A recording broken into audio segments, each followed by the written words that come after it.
জয়ন্তী। তিনি আজ আমাদের মধ্যে নেই আমরা জানি, কিন্তু তার সমস্ত সৃষ্টির মধ্যে দিয়ে তিনি মাসের পর মাস, বছরের পর বছর আমাদের মধ্যে অমর হয়ে থেকে যাবেন। তাই আজ এই শুভ দিনে আমাদের সুরঝঙ্কার টিমের তরফ থেকে রইল কবিগুরুর প্রতি শুভেচ্ছা। আর সবশেষে অসংখ্য ধন্যবাদ জানাই আমন্ত্রণ ক্লাবের সমস্ত সদস্যকে আমাদের এই সুযোগ করে দেওয়ার জন্য। ধন্যবাদ।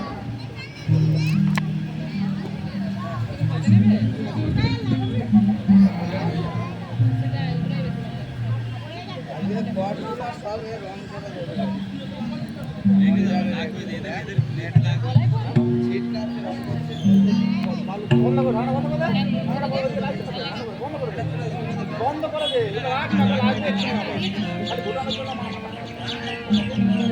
ঘন ঘন পুঞ্জ ছায়ায়